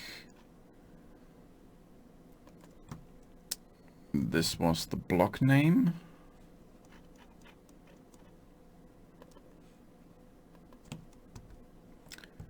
This is correct. Obviously the block is not rendered. Well, that's unfortunate. Let's try the container. I don't know what's wrong. It's always this tabs thingy that gets me off track. I clear the cache. In case something does not work, it's the cache. Bin console cache clear.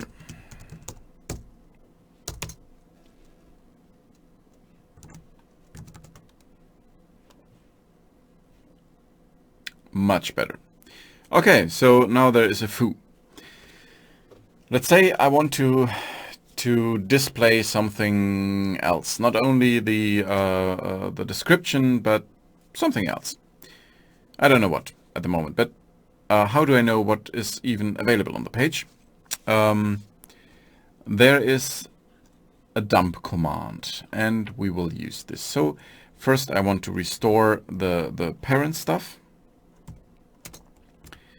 And I do this by just calling parent. And then I want to output every variable that is available to me on that page.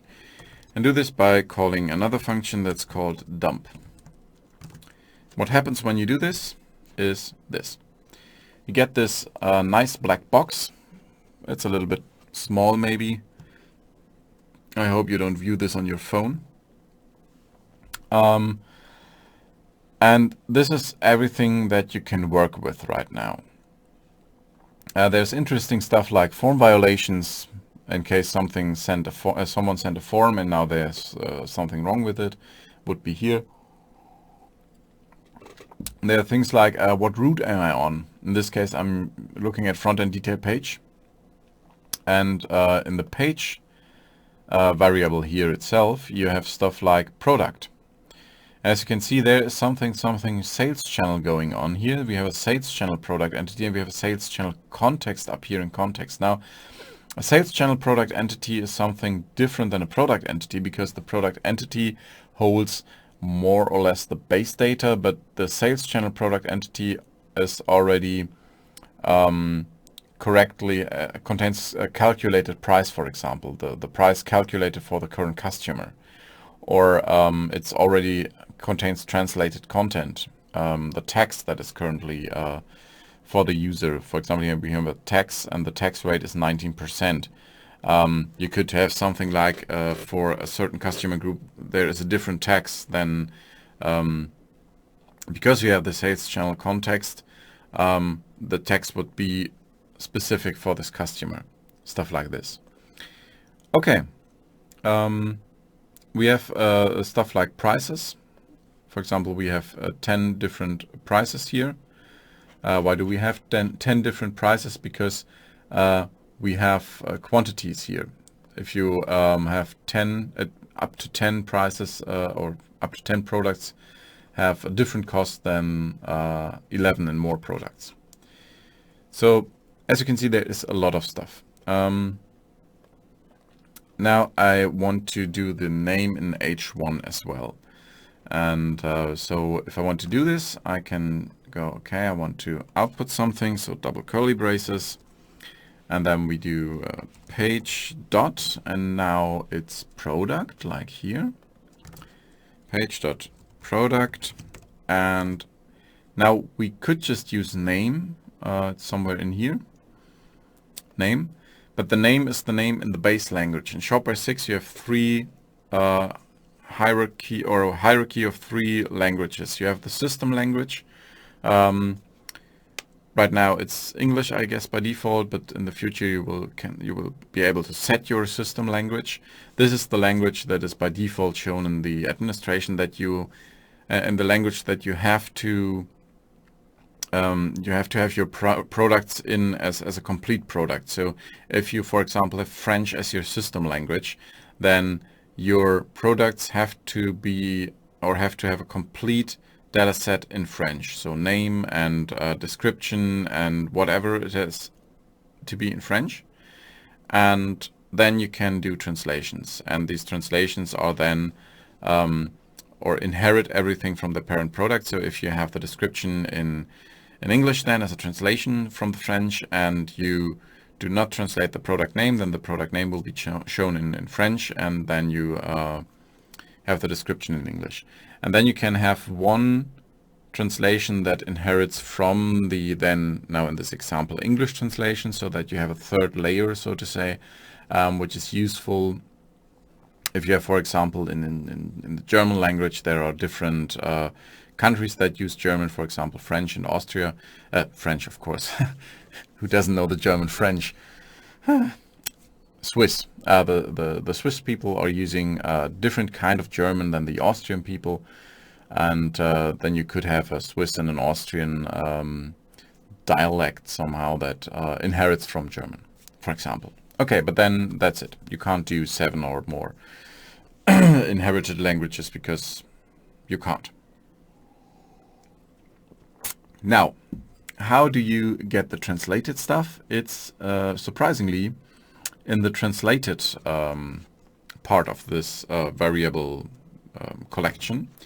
So you can do product.translated. And there you see there is a lot of stuff that's translated, and for example the name is translated as well. So this contains the name for the person that is currently looking at the product. And I want to have this as an H1, and I want to have this on top of the parent. Great. Just like this. And yeah, why not? Let's clear the cache. and reload. Great. Now it looks even better than before, doesn't it? So now you know how to dump stuff so you are able to work with it. Okay, so this much for how this works with translations and finding variables and stuff. Now, since we are here in the tab section of all of this, we could just add a new tab, right? Okay, so let's delete this and have a look at the original file. And the original file is here, the tabs.html twig. And there are two main blocks inside the real main block. This is the product detail tabs navigation. This is the actual tab navigation. And what do I mean by this? This is the tab navigation here, the description thingy. And we have some content. Okay, so what do we want to do? We want to use this here because the block here is actually for the description tab. But since we want to add a new list item after this, we just use this, put out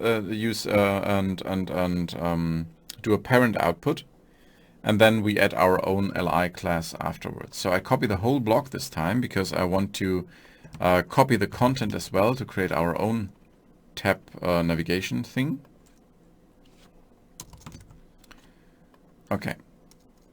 And first things first, of course, I want to have the parent content, so the tab that's already there. No, not form parent. Yeah, like that. Okay, and now I change this up a bit. For example, I don't want this to be active, so I delete the active tab. Then I don't want to have this as a description tab because this is already taken. It's the Quickstart tab. Okay, and I copy this. And down here the same. Description tab pane is now Quickstart tab pane because we will name the content like this. The area controls are as well Quickstart tab pane. And now this is something we don't need right now. We would need it, of course, if this was a real template change, because there is stuff for the off canvas and things like that. We don't need this. We hard code something like Quickstart. And of course you would do this as a snippet so it's translatable. But not now, not today. Now reload, there's the Quickstart tab. Of course it doesn't do anything because there is no content yet. So back to our content. Where are we?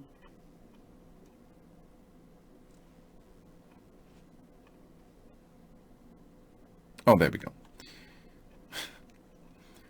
On a side note, yesterday I learned why dogs are doing this. Maybe I explain to you when you meet me at a conference or something. Just ask me. Okay, now we want to do basically the same with the description content. So this is the content for the whole description thing. As you can see here, it's included from the description. But we won't do this now. We could do this. We could create our own file and then include it with the SW include, which differs a bit from the default twig include. But anyway, so just copy this block over and then back to our tabs HTML, and we have to do this outside of the block we just extended, or we just we just have overwritten.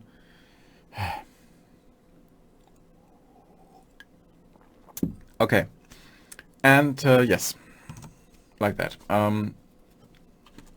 This is the right block. There is some content here we don't need anymore. We just write here paragraph tag and then hi there, what a quick start you have. My English is on point today, but I hope you can understand what I'm talking about. Okay, so down here we have to change up the div, of course. It's not active by default because it's the description tab. We could switch that around, but it's a little bit of a hassle.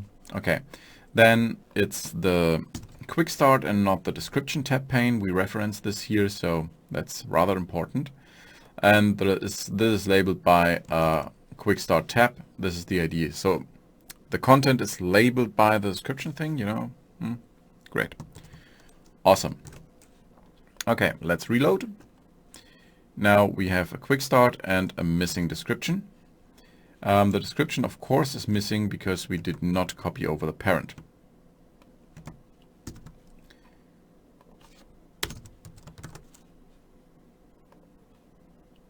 Okay, there's our description, and now we can click on quick start, and there we can do stuff, whatever you want to do there. You could, for example, display some additional images, something like that. Okay? Or recommended products. Up to you. Beautiful new world. Okay, now we will have a 10-minute break, and then we will do the last few bits with a template. It could be the case that we are finished with the content that I have for theming before it's 12 p.m. If that's the case, we will go to lunch early, but still continue at 1 p.m. because some people may have left the stream because they know that's about plugins at 1 p.m. So we can't change that, but it may be that we are done early because there's not that much content left. But hey, 10-minute break, and then I will see you again.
And we are back again. Hi.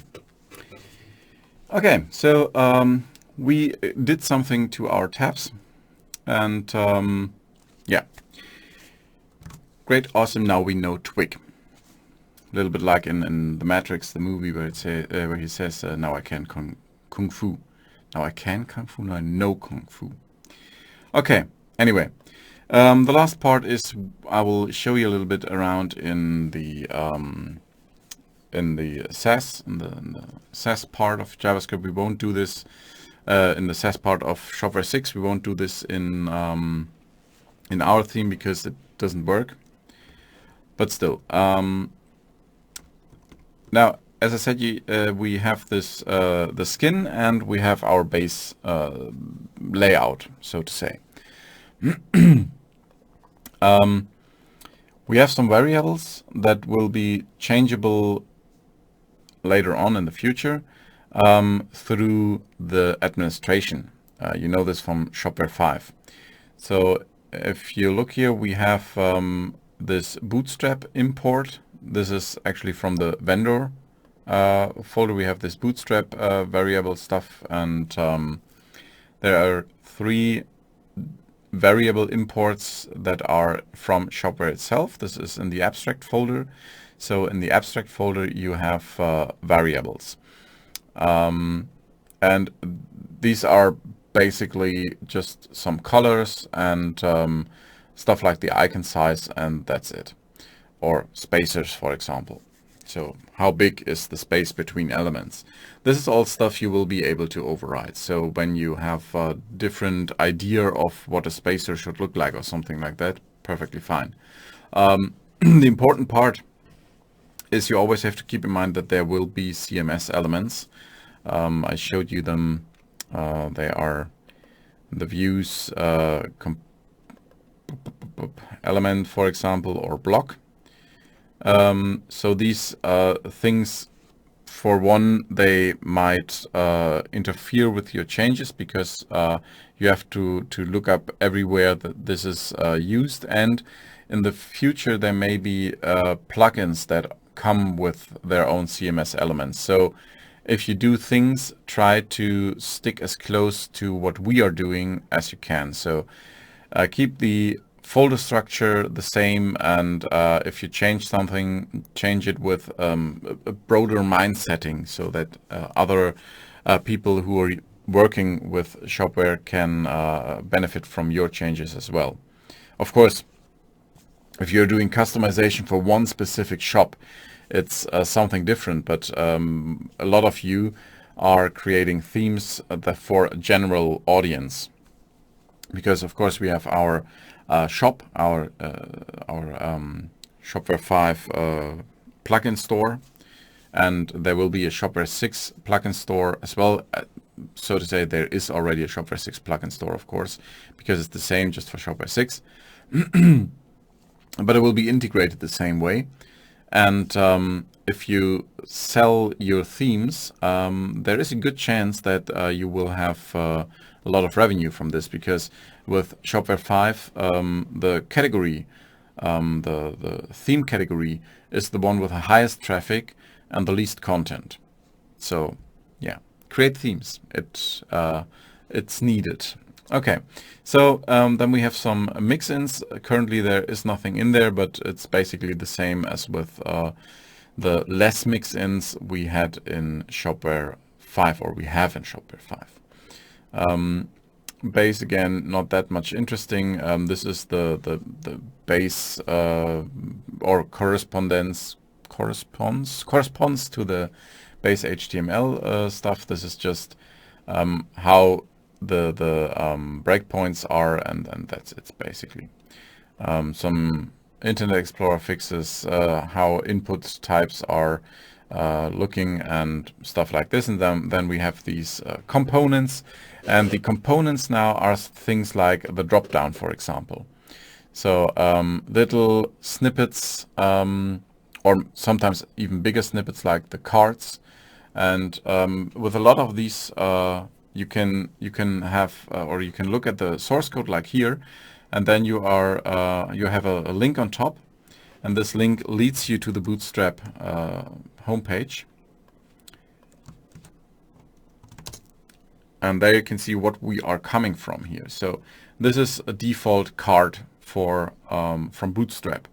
And this looks somewhat familiar because if you take a look at the listing, this looks roughly the same.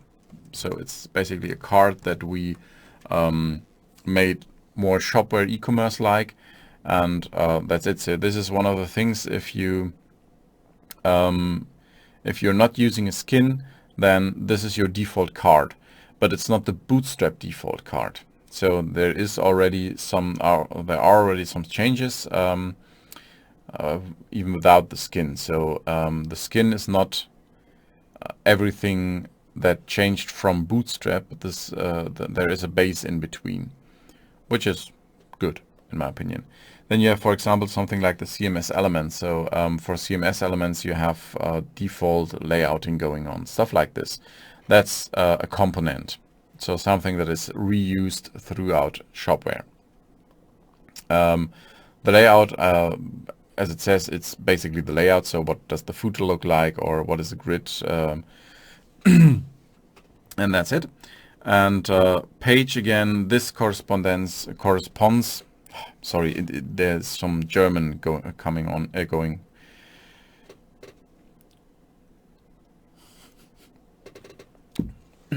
Yeah, some German is mixing in here.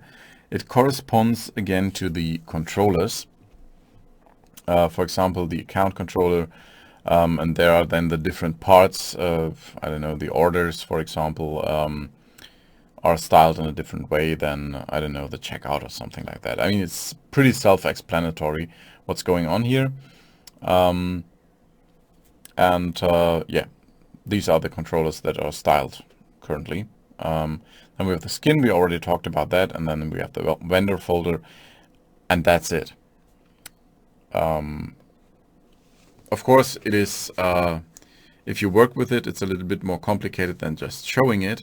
But that's all you have to know there. It's all based on the Bootstrap. It's based on CEST 7.1, and this is where you find the different parts. Okay, now for the last thing that we do with Shopware 6 theme development, Quickstart, we will change something from the CMS, a block, for example. Let's have a quick look. Was it a block? I'm looking for this card thingy. An element, product box. There we go. This is including component, product, card, box, HTML, twig. So this is component, product, card, box, HTML, twig, and this is including the product, card, box, and then there is this layout HTML twig. So what we are looking at basically is this listing. This is a better listing. We're looking at one of those boxes, right? But there are different boxes, because what we have here is component, product, card, box, and then we have a layout. Now, where does this layout come from? We can find out, because this is a variable, since there is no what's it called? None of these little thingies here around the layout. Doesn't matter. Okay, so let's go to our tabs, because we already have this, and just do a dump here. Oh no. Let's do it in the listing.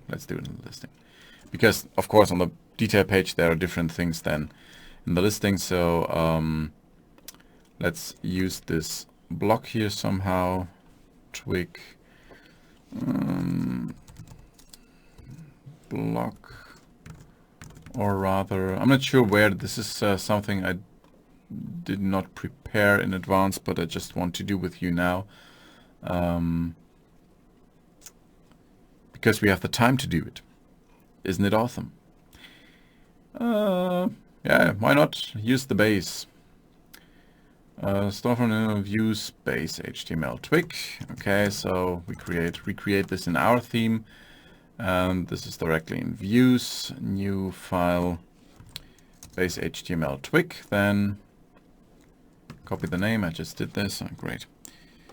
Curly braces %sw extends at parent slash base HTML twig, and let's have a look what we can override here. What about block base main? Let's check this. Base main, yes, base main is a block we can override because it's used here. So we just override this block, curly braces %block base main and block. And now we just dump whatever is in here. Okay.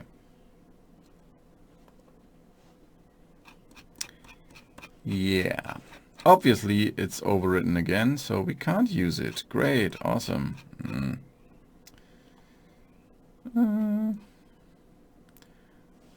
How about the base body inner? Does that work? Not sure about that. Huh. Cache clear. If it does not work, clear the cache. Yes, this works. Base main should work as well. So let's make this into an output. So we need the curly braces. And let's see. Yeah, there we go. Okay, now the whole store consists of a variable. Interestingly, this would be almost sufficient as a shop because all data is here.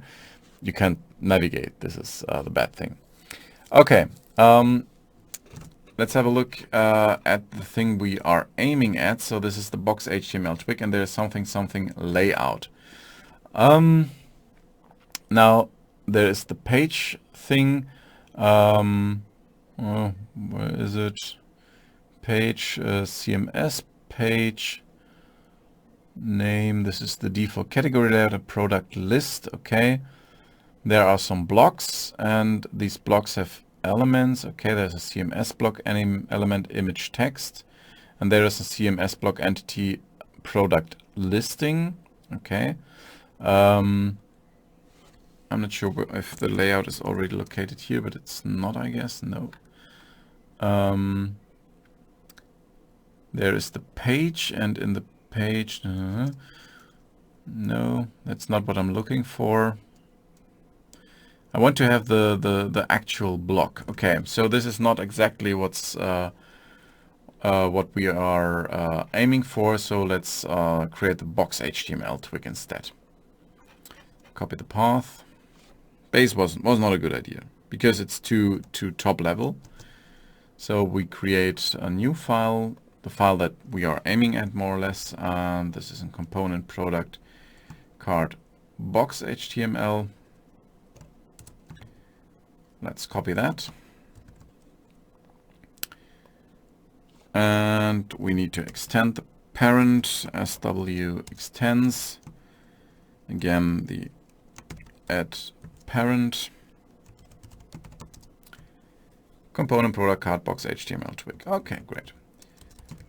And now we extend. Of course, this will be repeated multiple times, but hey, let's extend the component product box include.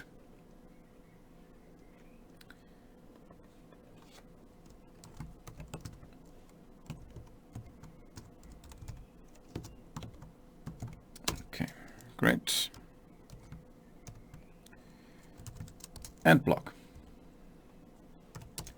Okay, let's dump some stuff here and see what we have inside each individual block. And now I will clear the cache right away. Okay, let's have a look at it. Yeah.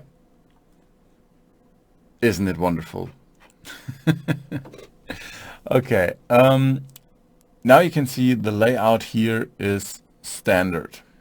Okay, so no layout currently is put in here. We have some padding going on, and we have some page things going on again. And we have some product here. This is the actual product, the sales channel product entity. Okay, we have a calculated listing price, we have some calculated price, stuff like this. Okay, so this is something we can work with, right? And somehow it looks beautiful. I like this code syntax highlighting thing. Well, okay. So this is standard right now, or it says standard, the layout. Now what happens here is box minus standard.html.twig is now written out here, and oh, we have a box standard HTML twig, and this is the content for everything. So what we are doing here is we are doing a dynamic include, and this is a technique that you can use in your templates as well, or in your theme as well. You can have a look at what am I at. You can do this even with am I at a product page, or am I at a detail page, or am I in a listing or something like that. And then depending on where your element is currently shown, the CMS element, you display it differently. So the merchant that is using your element has a general idea how it looks. But depending on where it is shown, it looks a little bit different. And later on in the administration, you have techniques to let the merchant decide even which variant he wants to show. So, okay, so in this case, we can even, I'm unsure. Wait a moment. Let's change some things here. Let's get creative, because this is the parent content, right? And now we could set a layout, because you can set variables. I have to look this up, and to look this up, I'm going to Twig. Oh no, not Twitch. We are not watching streams right now. Twig Symphony.com documentation. Twig for template designers, and there is a bullet point here, setting variables, and it's set.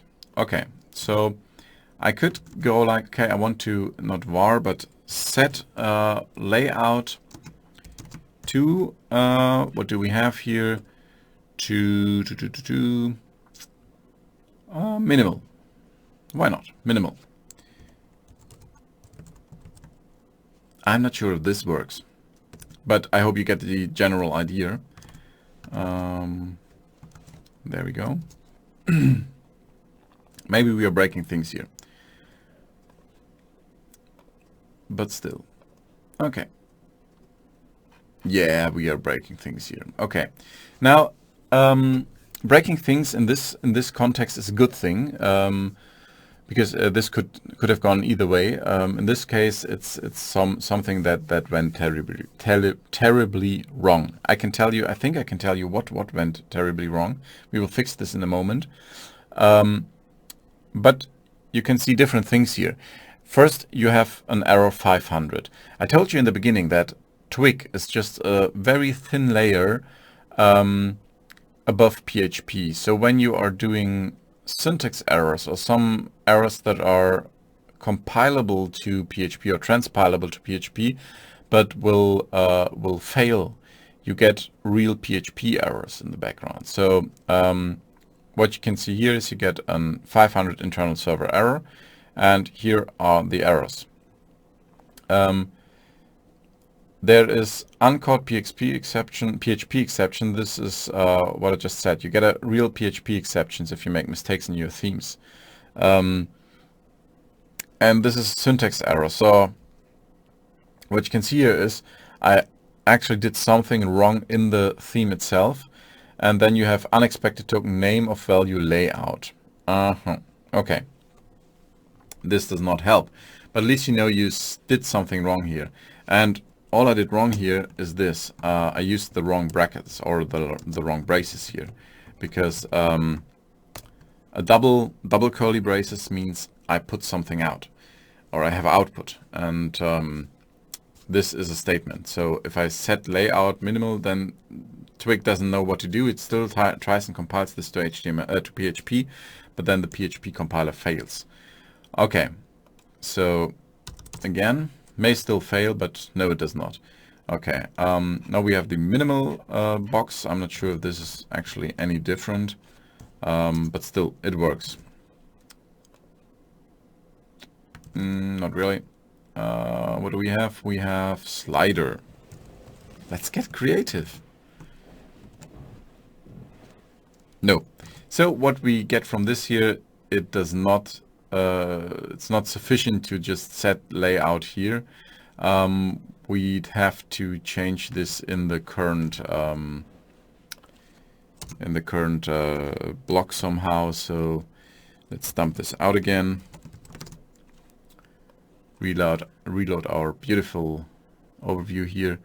Yeah, and we get this array here, and we would have to change it inside of this array.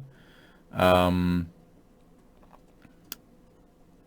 not sure how we access this, but still, where is the layout thingy here?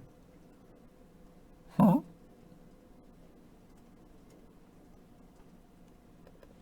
There. Oh, it actually changed.